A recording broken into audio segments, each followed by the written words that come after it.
My name is Tracy Walker, 35 years old, and I work as a marketing executive in New York. For 3 years, my family and I have been estranged after a major falling out that left deep wounds. When my father called unexpectedly last week with an apology and invitation to come home and reconnect, I felt hopeful, yet cautious. I booked that flight, dreaming of reconciliation. But when I landed, my brother handed me a diaper bag with a casual smile. "We're off to Europe," he said. "Just be with them." Before I tell you what happened next, let me know where you're watching from in the comments. Don't forget to hit that like button and subscribe to hear more stories about family betrayals and unexpected comebacks like mine. I grew up in Oak Ridge, a small town just outside Seattle. It was the kind of place where everyone knew everyone, where your last name carried weight and expectations. The Walker name meant something in Oak Ridge thanks to my father, James Walker, who built Walker Construction from nothing into one of the most successful businesses in the county. Our home was a beautiful 2-story colonial-style house on a hill overlooking the town. From the outside, we looked like the perfect American family. My father, the successful businessman. My mother, Margaret, the supportive wife who hosted the best dinner parties in town. My brother, Jake, 3 years older than me, the golden child who excelled at sports and followed all the rules. And then there was me, Tracy, the daughter who never quite fit the mold they created. My parents were controlling but loving in their own way. Everything they did came from a desire for their children to succeed and carry on the Walker legacy. My father worked 6 days a week building his company. He expected the same dedication from his children. That meant Jake was groomed from an early age to take over the family business.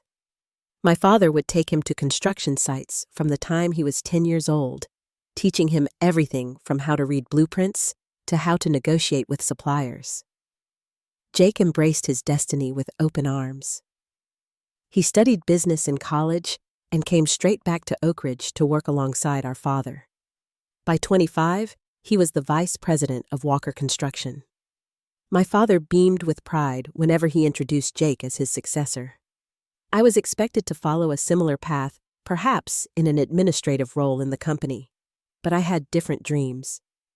While Jake was learning about concrete foundations, I was designing marketing campaigns for local businesses in high school. I started a social media management business when I was 16, helping small businesses in Oak Ridge establish an online presence. I loved the creativity, the psychology behind what makes people connect with a brand. When I got accepted to NYU for marketing, my father refused to pay for it. "Why waste money on a degree you won't use?" he asked. "Walker Construction needs you here." But I was determined. I took out student loans, worked 3 jobs, and made it through college on my own. After graduation, I landed a job at a prestigious marketing firm in Manhattan. For the first few years, I would fly home for holidays and important family events. Each visit became more tense as my father would pressure me to move back home and join the family business.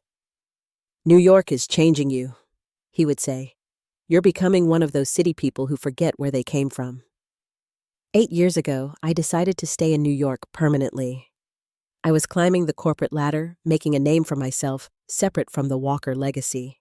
I became the youngest senior marketing executive in my company's history. My clients included Fortune 500 companies. My campaigns won industry awards. I bought a beautiful apartment in Chelsea. I built a life I was proud of. Meanwhile, Jake married his high school sweetheart, Stephanie. She was sweet and artistic qualities my father tolerated because she was devoted to Jake and fit well into the family image. They had twins 4 years ago, Emma and Noah. I flew home for the christening and was named their godmother, though it felt more like a formality than a meaningful role. I sent birthday and Christmas gifts, but between my busy career and the growing distance with my family, I rarely saw the children. Then came the falling out 3 years ago. Walker Construction hit financial trouble when a major project went over budget and the client refused to pay. My father called me not to share his struggles, but to demand I return home to help save the family business. He wanted me to leave my career, my life, everything I had built to come back and join a company I had never wanted to be part of. "This is your responsibility," he said. "Family comes first. Always." I refused. I offered to help financially or to use my connections to find new clients, but I wouldn't give up my life in New York. That's when my father said words I'll never forget. "You're selfish and ungrateful. You've always put yourself before this family. Don't bother coming home for Christmas. As far as I'm concerned, I have one child." For 3 years, there was silence. I heard updates about the family through distant relatives or old high school friends who still lived in Oak Ridge. Walker Construction recovered from its financial troubles. Jake and Stephanie were having marriage problems. My mother had health issues she didn't want me to know about. Life went on without me, until last week when my phone rang with my father's name on the caller ID. The call came on a Tuesday evening. I was working late finalizing a presentation for a new client. When I saw my father's name on my screen, my heart nearly stopped. For a moment, I thought something terrible had happened. Why else would he break 3 years of silence, Tracy? His voice sounded older, more fragile than I remembered. "Dad," I said the word feeling strange on my tongue after so long. "How are you, sweetheart?" The tenderness in his voice caught me off guard. We talked awkwardly for a few minutes about surface-level topics: the weather in New York, his garden, my recent promotion. Then he cleared his throat. "I've been doing a lot of thinking," he said, "about family, about legacy, about what really matters in the end." He told me he had recently had a minor health scare. Nothing serious, but it made him reevaluate his priorities. He regretted our estrangement and wanted to make amends.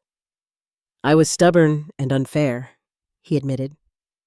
"I tried to force you into a life you didn't want instead of celebrating the amazing woman you've become." "I'm proud of you, Tracy. I should have told you that years ago."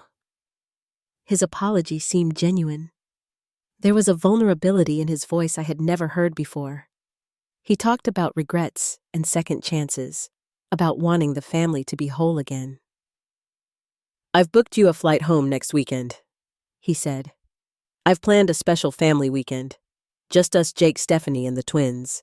Time to reconnect and start fresh. Will you come?" I didn't answer right away. Part of me wanted to believe him. Part of me feared it was a manipulation. "I need to think about it," I said finally. "Of course," he replied. "The ticket is there if you want it. We miss you, Tracy. I miss you." After we hung up, I immediately called my best friend Sophia. We met in college, and she had witnessed the entire saga with my family over the years.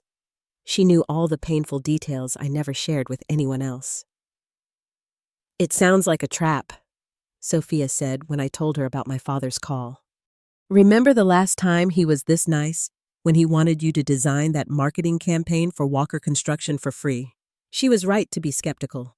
My father had a history of warmth when he wanted something followed by coldness when he didn't get his way. "But what if he's really changed?" I asked. "What if this is our chance to heal things?" "People don't change that dramatically, especially not stubborn men in their 60s, Sophia warned. "Just be careful. Don't get your hopes up." My boyfriend Daniel had a different perspective when I told him about the invitation that night. We'd been dating for 2 years, and though he had never met my family, he had seen how the estrangement affected me. "I think you should go," Daniel said as we sat on my couch sharing takeout Chinese food. "You've been carrying this pain for 3 years. Maybe this is a chance to put it down." "What if it makes things worse?" I asked. "Then at least you'll know you tried," he said, squeezing my hand. "You can come back to New York with a clear conscience." For the next few days, I wrestled with the decision. I replayed my father's apology in my mind, searching for hidden agendas or insincerity. I thought about my mother, who had always been caught in the middle of my father's and my conflicts. I thought about Jake, who had sided with our father during the falling out. I thought about the twins, now 4 years old, who barely knew their aunt. In the end, hope won over caution. I called my father on Friday and told him I would come. He sounded genuinely pleased, going into detail about the weekend he had planned. Family dinner on Saturday, a picnic by the lake on Sunday. Time for important conversations and new beginnings, as he put it. As I packed my suitcase, I allowed myself to imagine reconciliation. My father and I finding a new relationship based on mutual respect rather than expectation. My mother and I rebuilding our bond. Even Jake and I finding common ground as adults rather than competing siblings. I pictured getting to know my niece and nephew becoming a real presence in their lives rather than just a name and occasional gift giver.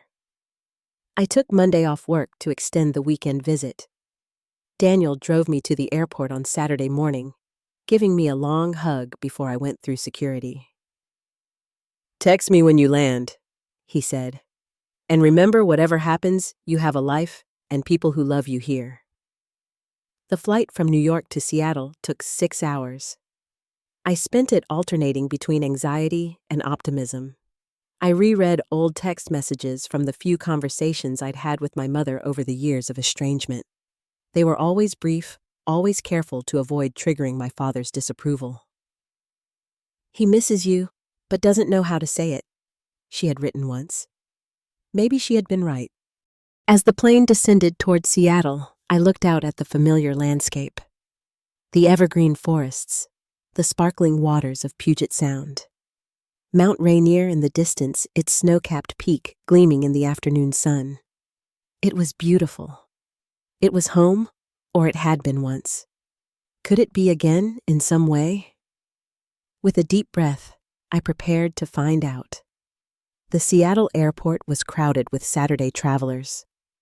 I followed the stream of passengers toward baggage claim, scanning the waiting faces for my father. He had promised to pick me up himself. "Just like when you came home from college for breaks," he had said, a nostalgic note in his voice. Instead, I spotted Jake. My brother stood near the exit, checking his watch with an impatient expression. He looked much the same as when I'd last seen him 3 years ago. Tall and broad-shouldered like our father.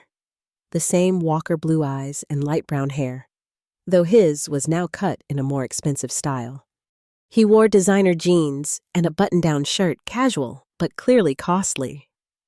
Success looked good on him. When he saw me, his face lit up with a smile that didn't quite reach his eyes. "Tracy, welcome home, stranger." He gave me a quick, perfunctory hug.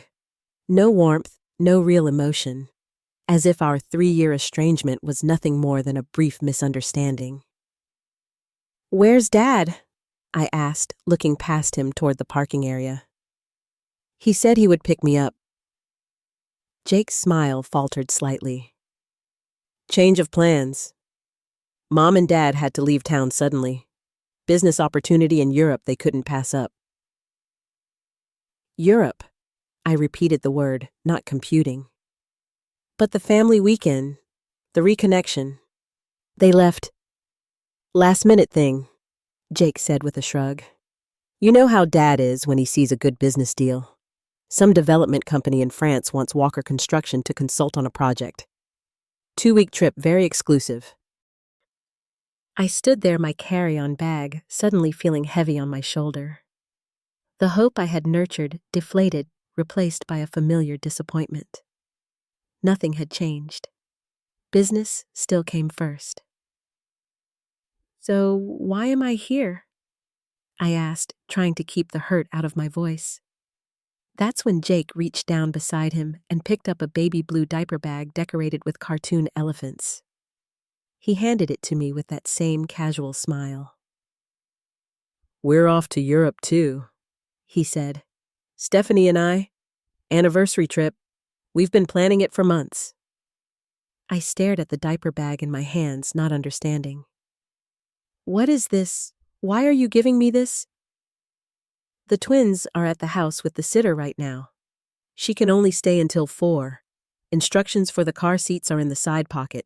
House key is in the front zip compartment. The reality of the situation began to dawn on me. You want me to watch Emma and Noah for how long? Just 2 weeks, Jake said, already backing away.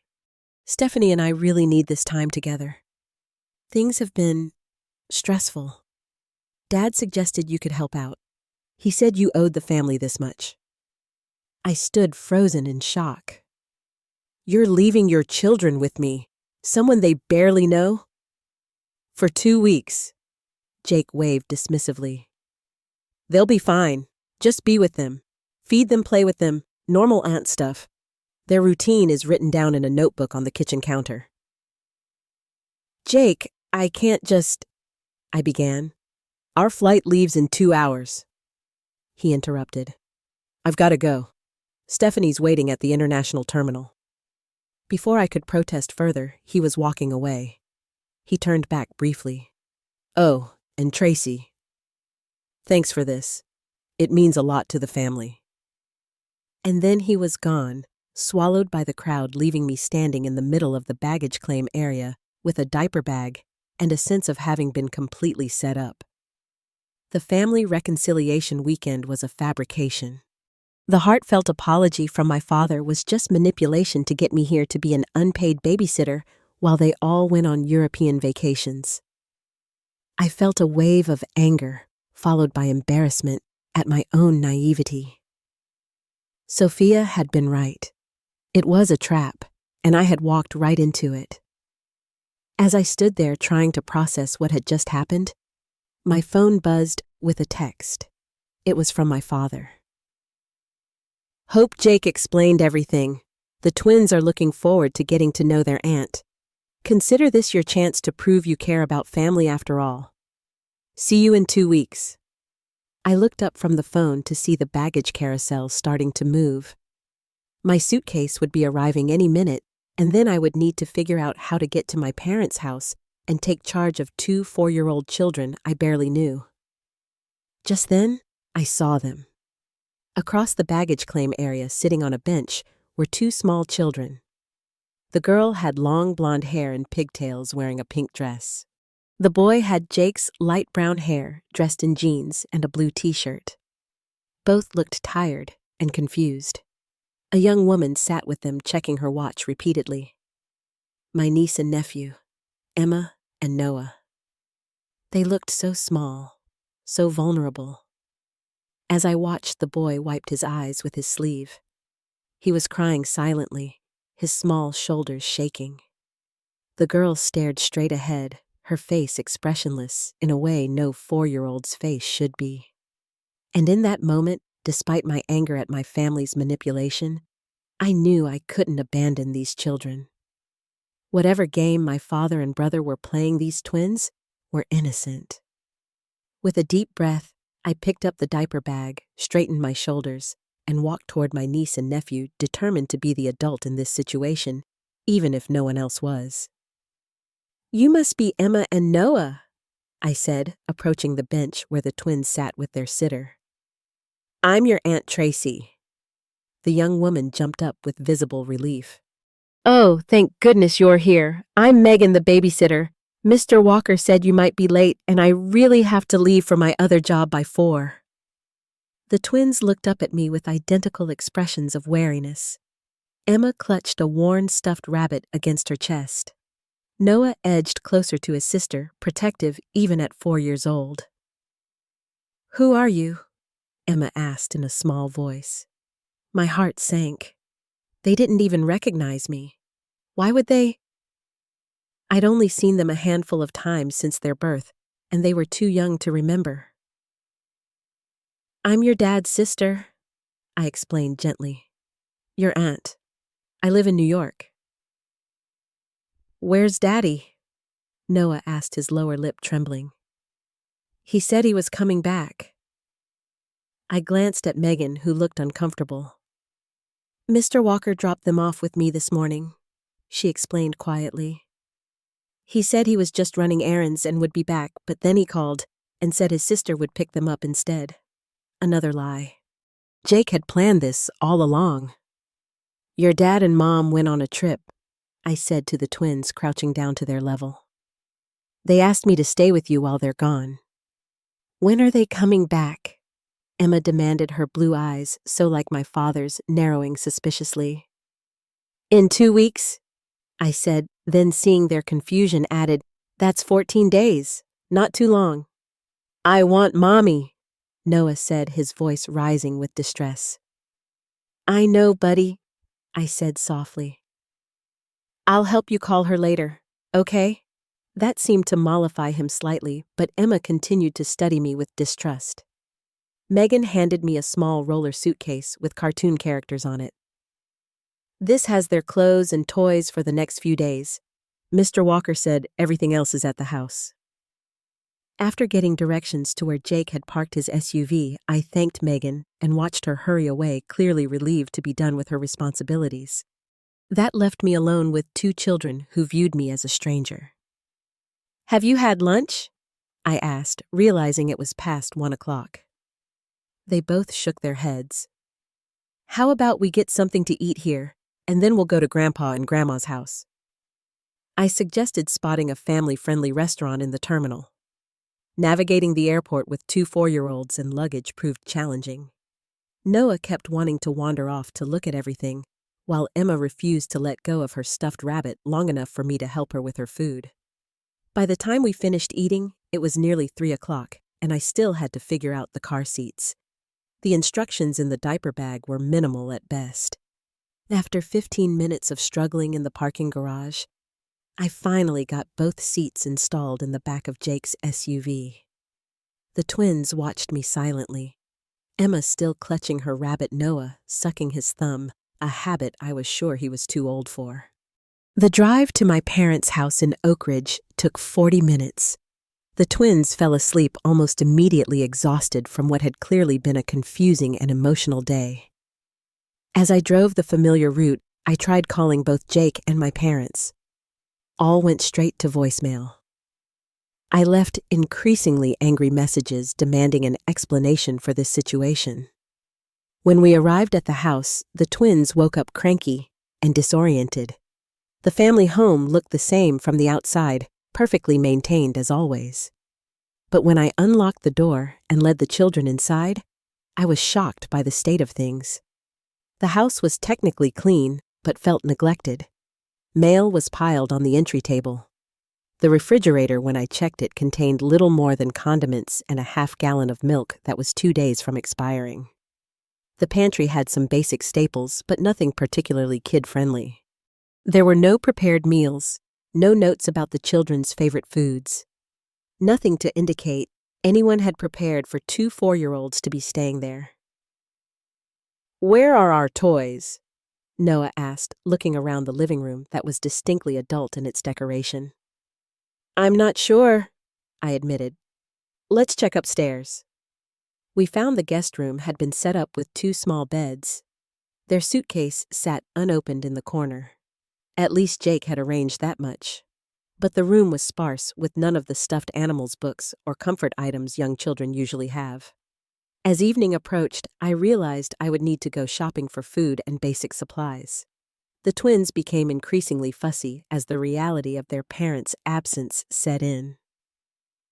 When is Mommy coming? Noah asked for the 3rd time as I tried to find something for dinner. I want to go home, Emma declared, tears welling in her eyes. I don't like it here. I know this is hard, I said, feeling completely out of my depth. But I'm going to take care of you until your parents come back. We'll have fun together, I promise. After a dinner of pasta with butter, the only thing I could make with what was available, I tried calling Stephanie. Her phone went straight to voicemail, too.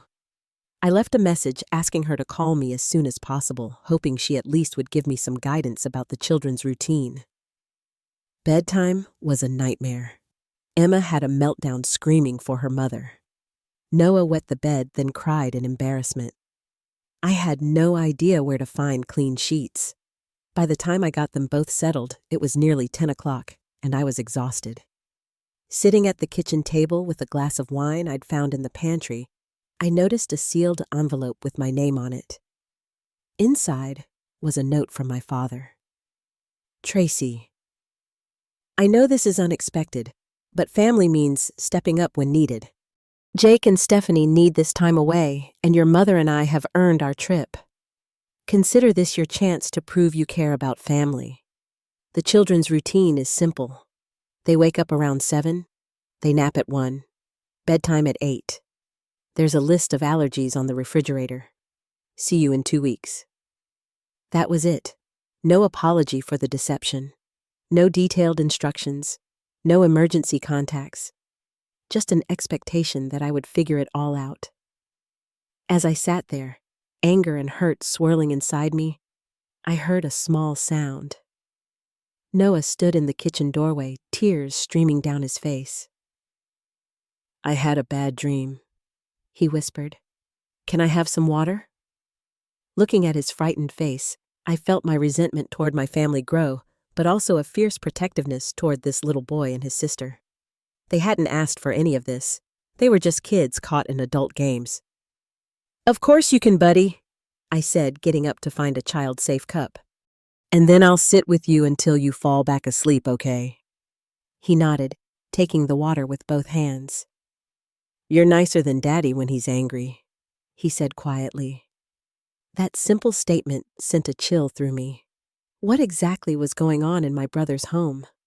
What had these children been experiencing? As I led Noah back to bed and sat beside him until his breathing evened out in sleep, I made a decision. I would stay and care for these children, not for my father or Jake, but for Emma and Noah themselves. And I would use these 2 weeks to find out exactly what was happening in this family. The next morning, I woke early to the sound of small feet pattering down the hallway.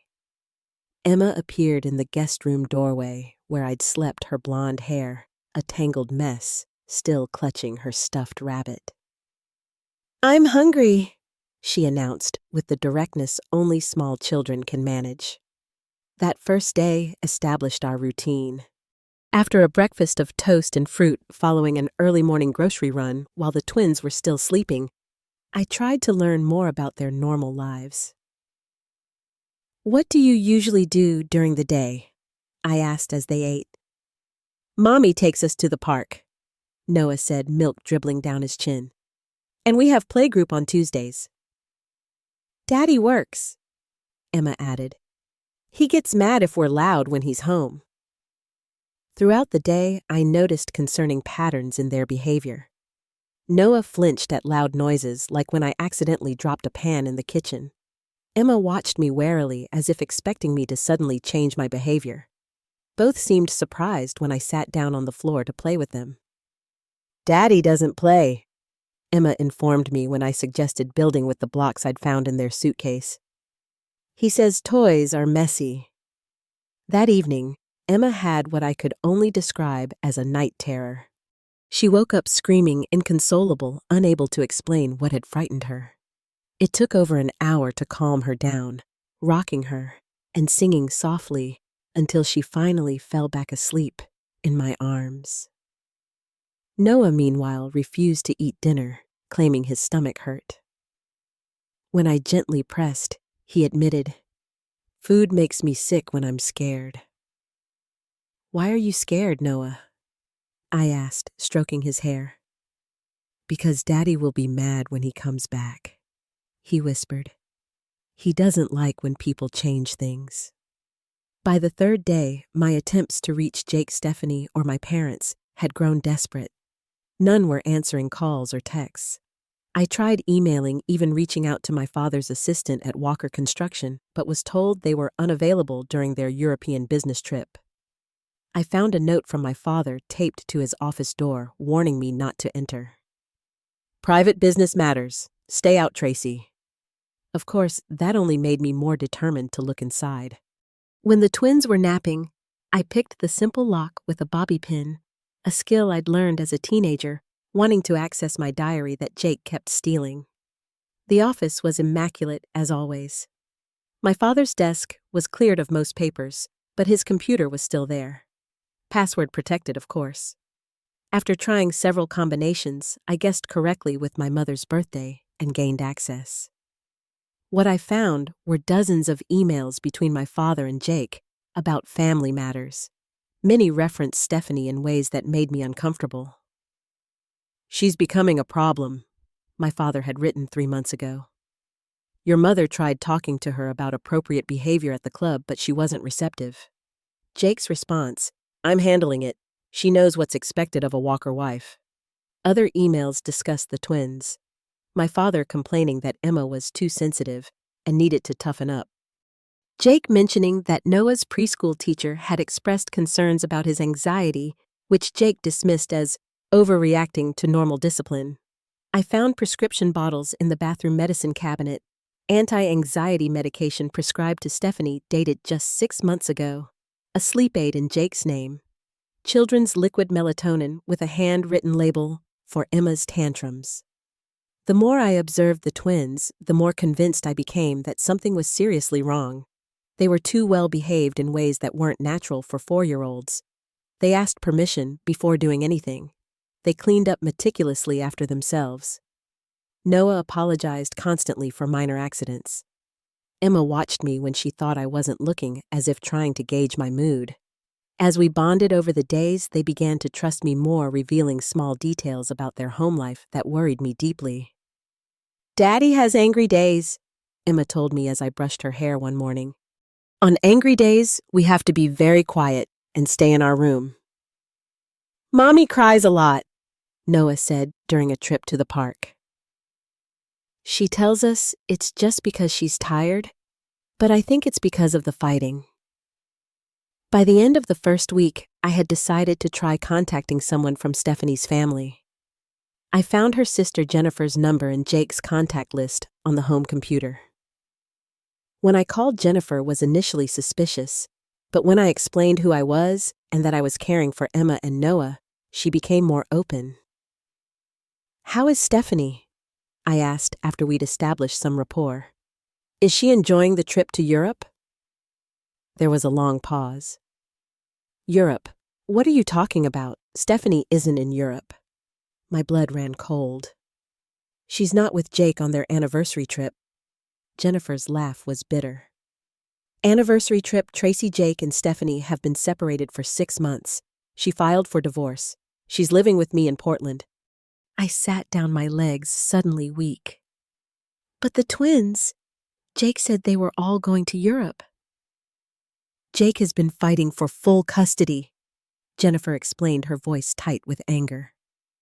"He's been using your father's money and connections to make Stephanie look unstable. The courts granted him temporary custody while they evaluate the situation." "Why? What happened between them?" Jennifer sighed. "Jake changed after the twins were born, became controlling, angry. Stephanie tried to make it work, but when he started taking his frustrations out on the kids, she couldn't stay anymore. Your father took Jake's side, completely claiming Stephanie was mentally unfit. They've been making her life hell." I thought about the medication I'd found the twins' behavior. "The children seem afraid of him," I admitted. "They should be," Jennifer said grimly. "He's got a temper.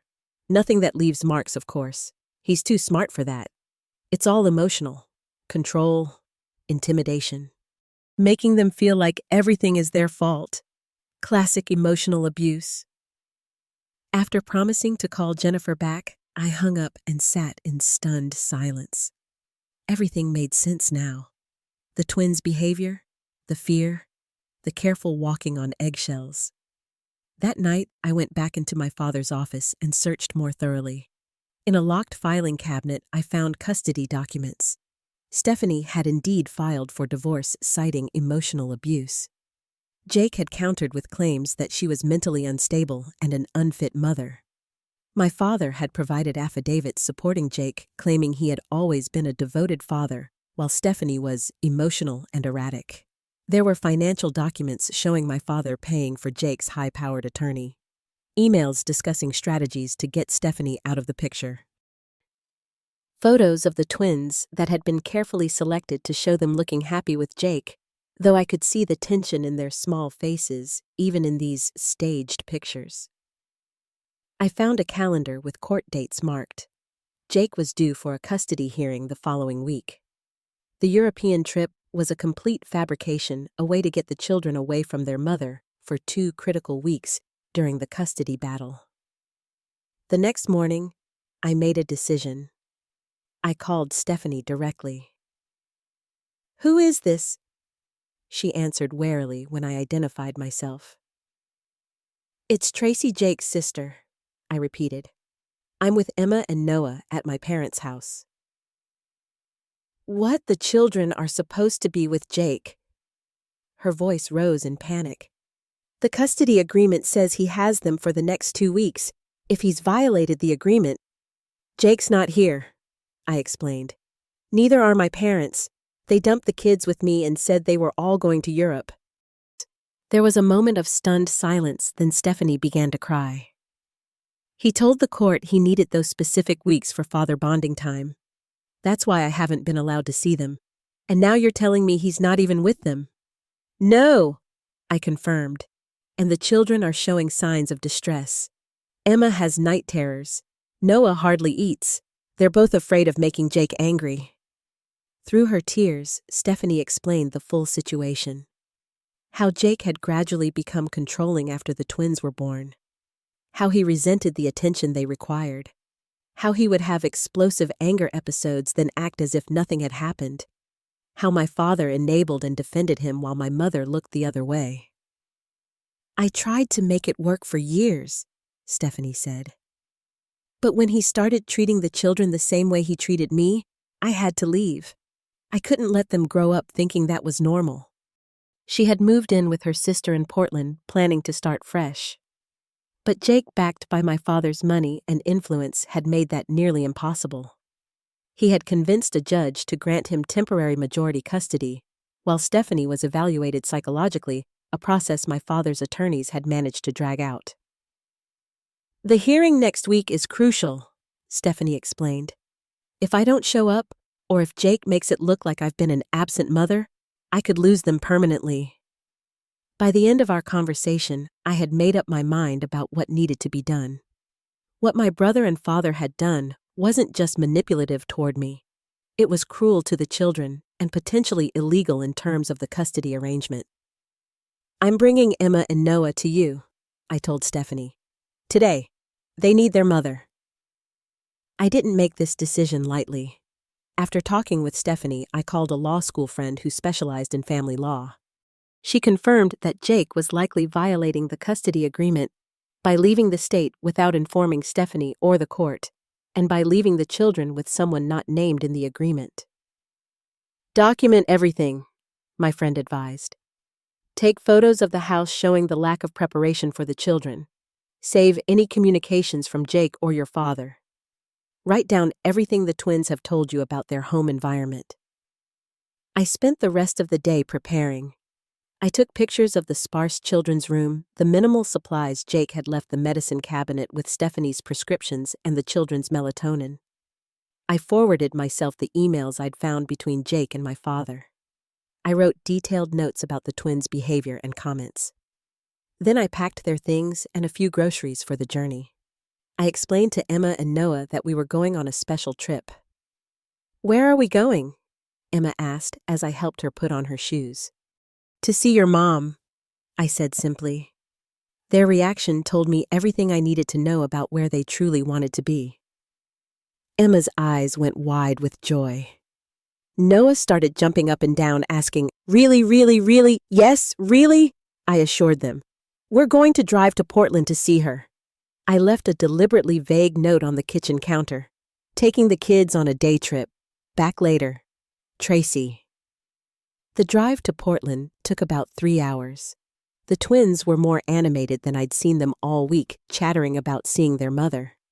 Emma's night terrors had decreased each night she stayed with me, and now she was singing happily in the back seat.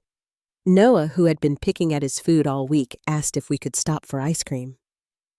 I called Stephanie when we were about 30 minutes away. She was waiting outside her sister's apartment building when we arrived, pacing anxiously. The moment the twins saw her, they began unbuckling their car seats with a speed I hadn't known they possessed. "Mommy! Mommy!" they shouted in unison as I helped them out of the car. The reunion brought tears to my eyes. Stephanie knelt on the sidewalk, arms outstretched, as Emma and Noah flew into her embrace. She held them tightly, crying and laughing at the same time, covering their faces with kisses. "My babies," she kept saying. "Oh, my babies." Jennifer came out to help with the bags, giving me a grateful look over the children's heads. Inside the apartment, which was small but warm and welcoming, I saw evidence of a mother who had prepared for her children even when separated from them. One corner of the living room was set up with toys and books.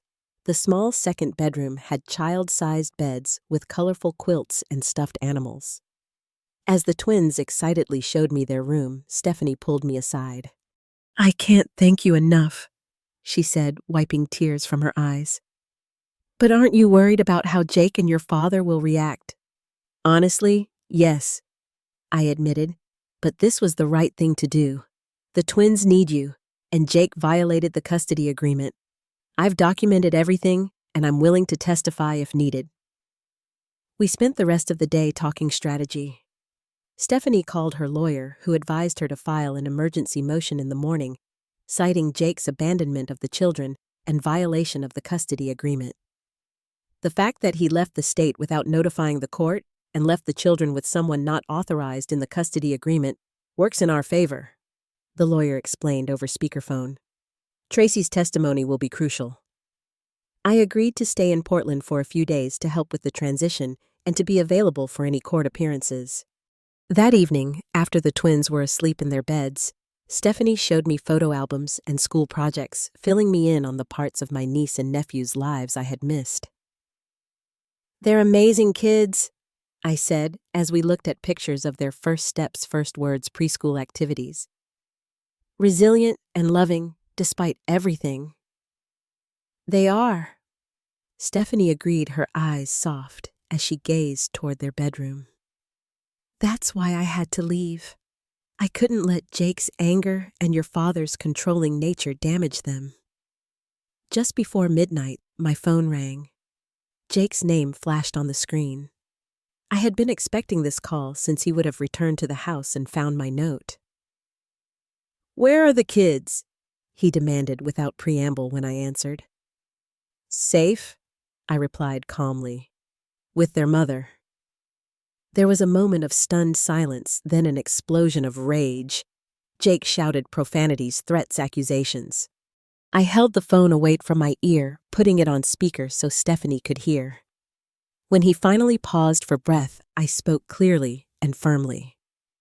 "You violated the custody agreement, Jake. You left the country without informing Stephanie or the court. You left the children with someone not named in the agreement. Emma and Noah were showing signs of distress. I did what was best for them." "You had no right," he seethed. "Those are my children." "They're Stephanie's children too," I countered. "And right now, she's not the one who abandoned them to go to Europe." "I didn't go to Europe, you idiot," Jake snapped. "That was just to keep Stephanie from knowing where I was. I've been meeting with attorneys and experts for the custody hearing." His admission that the Europe story was a lie to deliberately keep Stephanie from her children was exactly what we needed. Stephanie's lawyer had advised us to record any calls, and we had done so. Jake had just confessed to deliberately deceiving the court and violating the custody agreement. "Well, now she knows," I said, "and so will the judge. If you want to explain to the court why you lied about your whereabouts and left your children with someone not authorized in the custody agreement, be my guest." Jake switched tactics, his voice suddenly pleading. "Tracy, you don't understand. Stephanie is unstable. Dad and I are trying to protect the kids. Please, just bring them back and we can talk about this." "No," I said firmly. "I've seen how the twins behave, Jake. I've seen the night terrors, the fear of making noise, the anxiety about food. I've found the melatonin you've been giving Emma. I know about the custody hearing, and I know you and Dad have been manipulating the situation. You're making a huge mistake, Jake warned, his voice going cold again. Dad will never forgive you for this. Neither will I. I'm not doing this for your forgiveness or Dad's, I replied. I'm doing it for Emma and Noah. After I hung up, Stephanie looked at me with a mixture of gratitude and concern. They'll be furious, she said quietly. Your family. They stopped being my family 3 years ago, I said, though the words hurt more than I wanted to admit. Emma and Noah are my family now, and so are you if you'll have me as a sister-in-law even without the marriage. Stephanie's smile was watery but genuine. I'd like that, she said. The twins need their Aunt Tracy in their lives. I went to bed that night with a strange mixture of emotions. Sadness for the final break with my father that this would cause. Anger at Jake's manipulation and treatment of his children. But also a sense of peace. For the first time in years, I knew without a doubt that I had done the right thing. The next morning, as Stephanie was preparing to leave for her attorney's office, my phone rang again. This time, it was my father. What have you done? My father's voice was deadly quiet, which was always more dangerous than his shouting. I could picture him clearly sitting behind his desk, jaw-clenched, blue eyes like ice. Hello to you too, Dad, I said, stepping onto Jennifer's small balcony for privacy. Enjoying Europe. The momentary silence told me he was recalibrating, realizing Jake had already spoken to me. This isn't a joke, Tracy. You've interfered in a legal matter you know nothing about. Actually, I know quite a bit, I countered. I know Jake lied about going to Europe to keep Stephanie from knowing he was violating the custody agreement. I know you've been helping him try to get full custody by making Stephanie look unstable. I know the twins have been showing signs of emotional distress living with Jake. You have no idea what you're talking about, my father snapped. Stephanie has mental health issues. She abandoned her family. Jake is trying to protect his children. Is that why Emma has night terrors? I asked.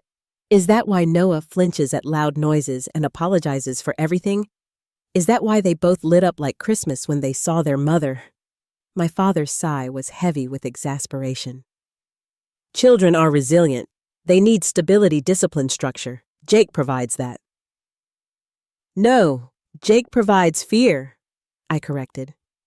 And you enable him, just like you enabled his temper when we were kids, just like you looked the other way when he broke my things or blamed me for his mistakes.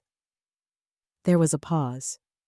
When my father spoke again, his tone had shifted from anger to what he probably thought was reasonable persuasion. Tracy, listen to me. We can fix this. Bring the children back to the house. We'll all sit down and talk this through like adults. Your mother and I are flying back today. We'll be home by tonight. So they had been in Europe after all. Just not with Jake.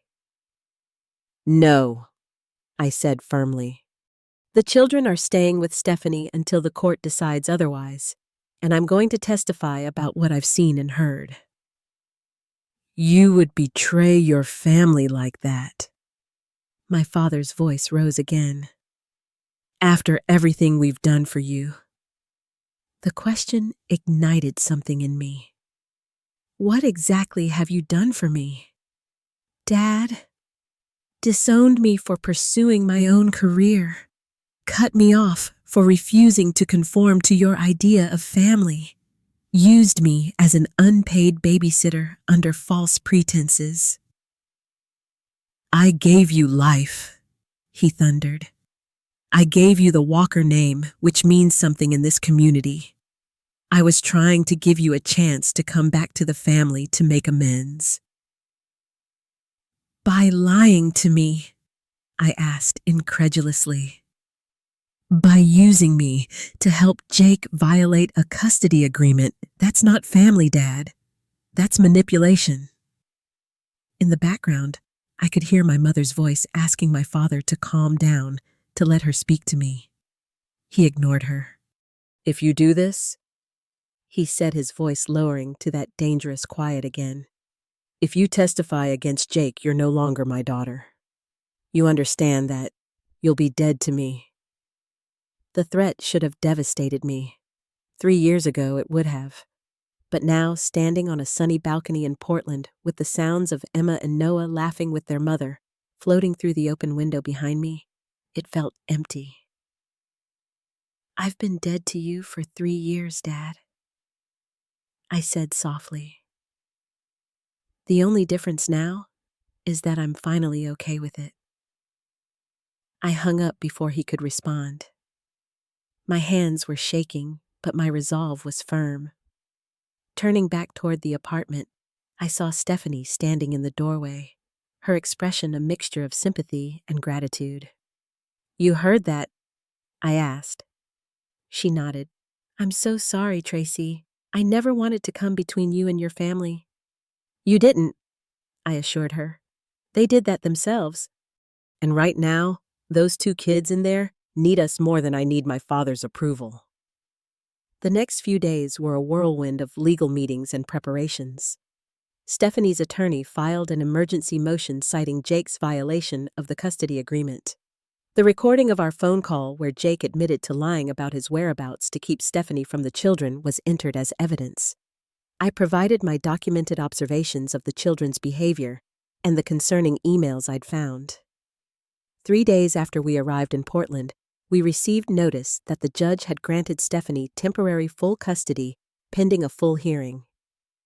Jake would be allowed only supervised visitation until the court could evaluate the situation completely.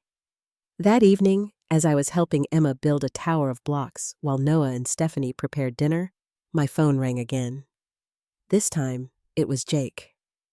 "You've ruined everything," he said without preamble. "The judge gave her temporary custody. Dad's furious. Mom won't stop crying." "Good," I replied, stepping into the hallway. "Maybe now you'll realize you can't manipulate people and the legal system to get your way." "This isn't over," Jake warned. "We're flying back tomorrow. Dad's already called his attorney. We'll fight this." "You do that," I said. "But this time, you'll be fighting me too. And unlike Stephanie, I know all your tricks, Jake. I grew up with them." After I hung up, I rejoined Emma on the living room floor. She looked up at me with those Walker blue eyes, so like my father's, but filled with innocence rather than calculation. "Are you sad, Aunt Tracy?" she asked, placing a small hand on my cheek. "A little bit," I admitted, "but also happy to be here with you." "I'm happy you're here too," she said, leaning against my shoulder. "You make Mommy smile again."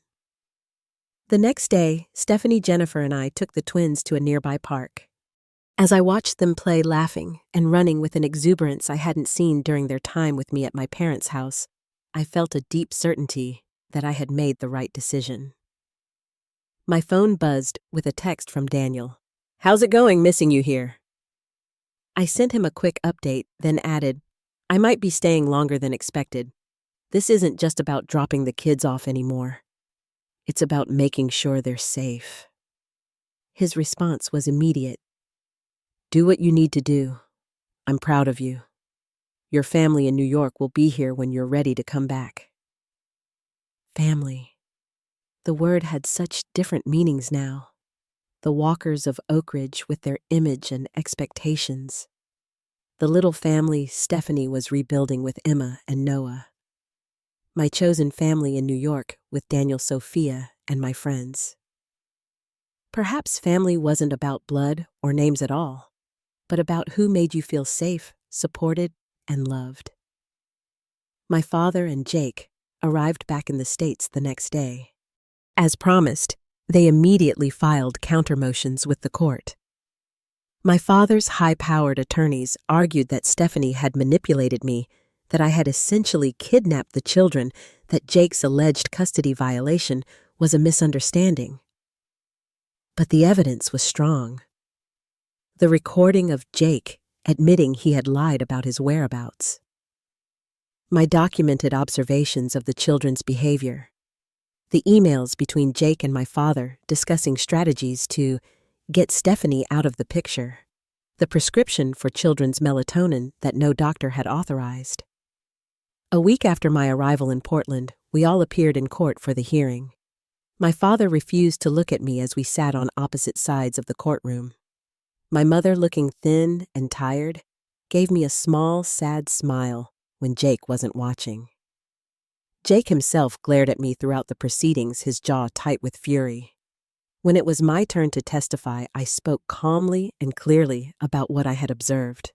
The twins' fear of making noise, their constant vigilance watching for signs of anger, Emma's night terrors, Noah's anxiety about food, the inappropriate medication, the lack of preparation for their care when Jake left them with me. "In your opinion, Ms. Walker," Stephanie's attorney asked, "where do the children appear happier and more secure?" I looked directly at the judge. Without question, with their mother. The difference in their behavior was immediate and dramatic. With Stephanie, they're relaxed, playful, normal 4-year-olds. With Jake, they were walking on eggshells, afraid of making mistakes. The judge ruled that same day. Stephanie would retain primary custody. Jake would have supervised visitation only pending completion of a parenting class and psychological evaluation. The court appointed a guardian ad litem to represent the children's interests going forward. Outside the courthouse, my father finally approached me. My mother hung back her expression, torn between loyalty to her husband and concern for her daughter. "I hope you're satisfied," my father said, his voice tight with suppressed emotion. "You've destroyed your brother's family." "Jake destroyed his own family," I corrected. "I just made sure the children weren't collateral damage." "You chose a virtual stranger over your own blood," he continued as if I hadn't spoken. "I will never understand that." "I chose what was right over what was easy," I replied. "Something you taught me actually, though you may not remember. You just never thought I'd apply that lesson to you." For a moment, I saw something flicker in his eyes. Regret at realization. But it was quickly replaced by the hard Walker pride. "Don't contact us again," he said stiffly. "Your mother and I are done." He turned and walked away. My mother hesitated, then stepped toward me. "Tracy," she began, her voice trembling. "Mom, it's okay," I said, knowing what she was struggling with. "Go with him. He needs you right now." She touched my cheek gently. "Are you okay?" "I am," I assured her. "Better than I have been in a long time, actually." She nodded, eyes bright with unshed tears. "The twins, are they truly happy with Stephanie?" "Yes," I said. "Come see for yourself sometime, when you're ready." She glanced over her shoulder at my father's retreating form, then back at me. "Maybe someday," she whispered, then hurried after him. I watched them go, feeling a complex mixture of grief and liberation. The final ties to my childhood family had been severed, but in their place were new connections, healthier ones, based on choice rather than obligation. Stephanie was waiting for me at the car, the twins securely buckled in their seats. "Everything okay?" she asked, seeing my expression. "It will be," I said, smiling at Emma and Noah through the window. "For all of us." 3 years have passed since that fateful weekend when I landed at Seattle Airport and was handed a diaper bag. So much has changed, yet some things remain wonderfully constant. I moved back to the East Coast after spending 2 weeks helping Stephanie and the twins settle into their new reality. Daniel flew out to meet them before we returned to New York together. 6 months later, he proposed, and we were married in a small ceremony with Stephanie as my maid of honor, and the twins as flower girl and ring bearer. I still work in marketing, but I've shifted to a position that allows more flexibility and remote work. Daniel and I bought a house in Connecticut close enough to the city for work, but with a yard where Emma and Noah can play when they visit, which they do regularly. Stephanie has rebuilt her life beautifully. She completed her degree in early childhood education and now teaches kindergarten. She bought a small house in Portland with a garden that the twins help tend. Emma and Noah, now 7, are thriving. They're in 2nd grade, involved in soccer and dance, respectively, and show none of the anxiety behaviors that concerned me 3 years ago. Jake eventually completed the court-mandated parenting classes and psychological evaluation. He has supervised visitation twice a month, which he attends inconsistently. The children are always a bit quiet after these visits, but Stephanie has found a wonderful child therapist who helps them process their feelings about their father. My relationship with my parents has evolved in unexpected ways. My father maintained his stance of not contacting me for nearly 2 years. Then, after a minor heart attack that frightened him more than he would admit, he sent me a brief email. "The twins' school pictures arrived today," it read. "They look happy. Your mother misses you." It wasn't an apology, but it was an opening. Over the following months, we established a cautious line of communication. My mother visits occasionally, though never when Jake is in town. She's slowly building relationships with Emma and Noah as the grandmother who sends thoughtful gifts and remembers their favorite books rather than the woman who looked away when they were hurting. My father and I speak on holidays and birthdays. Our conversations are stiff but civil. He's never apologized for what happened, but he no longer defends Jake's behavior either.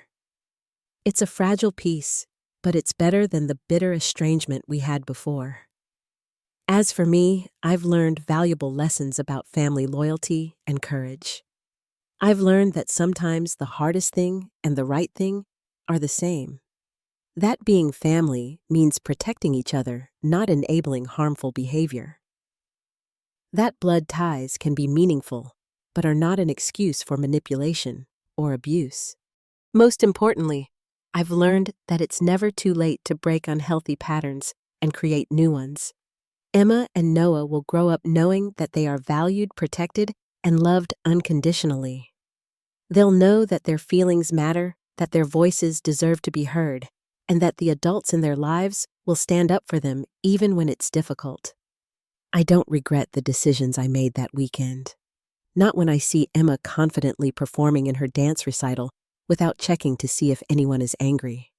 Not when I hear Noah laugh loudly without flinching at his own volume. Not when I watch Stephanie parent with gentle confidence free from the shadow of Jake's control. Family isn't just who you're born to. It's who you choose to stand beside, who you protect, who you love, not out of obligation, but out of choice. Emma and Noah taught me that. They gave me the courage to stand up to my father and brother, to risk losing my birth family in order to protect them.